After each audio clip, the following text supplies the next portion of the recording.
Sounds good. Hi, my name's Mika, and I'm a PhD student here at CU Boulder. I currently work at the Laboratory for Atmospheric and Space Physics, but in undergrad I interned for NASA and a host of other research institutes. Even though I get to do research every day for my job now, it hasn't always been easy. In freshman year of undergrad, I was looking to get a physics internship, so I applied to a few different places. And at one large company, the chief engineer began to question me, saying things like, "Are you sure you want to be a scientist? Do you even know that atoms are made of protons and neutrons?" And that was really distressing for me for a really long time. I thought about dropping the physics major. But it was only when I had a strong group of female mentors who really helped turn the script for me.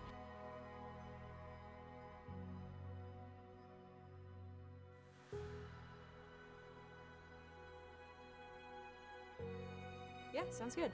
So my name is Mikayla Huffman, but sometimes I go by Mika, and I am a APS PhD student, so astrophysical and planetary sciences PhD, and I work with Dr. David Brain and Dr. Kelsey Singer on how impact cratering affects planetary atmospheres. And I also play a lot of Dungeons and Dragons.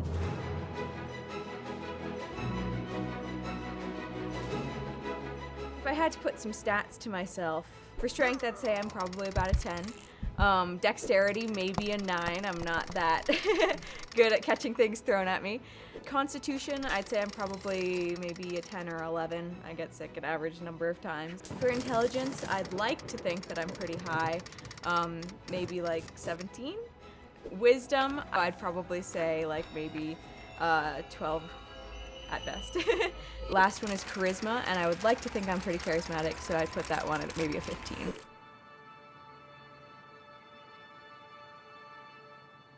In freshman year of undergrad, one large company, they offered me a phone interview, and I got on the phone interview, and the chief engineer was on the other end, so already I was a bit intimidated. Here was someone who did science and did it well, and who I looked up to. At the time, I would say that my physical stats, my strength, my dex, my constitution were about the same. And I would say that perhaps my charisma and intelligence hadn't been as high at that point. And one thing that I especially hadn't learned was physics history. And so instead of asking me questions about the research that I wanted to do or that sort of thing, he was quizzing me on obscure scientists. And again, I hadn't taken a physics history class yet. The chief engineer also did not enjoy the fact that I had not taken multivariable calculus or quantum mechanics as a freshman, and he also didn't appreciate that I went to a liberal arts college. The chief engineer began to question me, saying things like, "Are you sure you want to be a scientist? Do you even know that atoms are made of protons and neutrons? Do you even know what an electric field is?" And of course I did, but he had already sort of written me off. In addition, he kept calling me a woman in science, but like in a weird way. And he said at the end of the interview, "I'm not gonna offer you this job, but you can come and meet the person who does get the job." And me, being the impressionable young person, was like, "Oh no, I blew this." Like, I can't do science. This is someone who I respect in the field, and they're saying that I can't do science. So I was, of course, like, "Yeah, sure, I'll come meet the person that you choose." And it ended up being a 14-year-old boy, and I was a little bit confused. I was like, I'm pretty sure this kid hasn't taken multivariable calculus or quantum mechanics.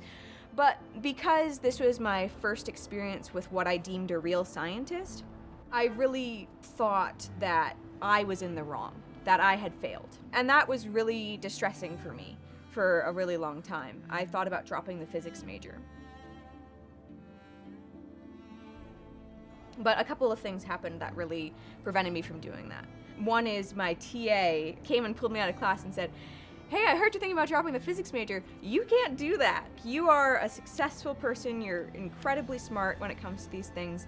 You can't drop the physics major." But it was only when I had a strong group of female mentors who really helped turn the script for me. One of those was Patricia Volley. When I told her what had happened with this chief scientist, she said, "Why would he say that to you?" incredulously.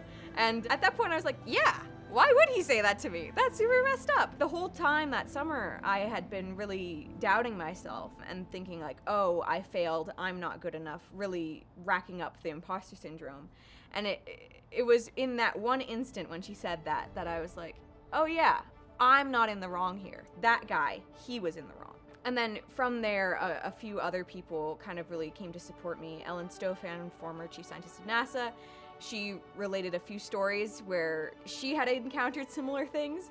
And I'm like, okay, well, if it's happening to Ellen, then like, you know, it happens to everyone. It's not my fault, it's their fault.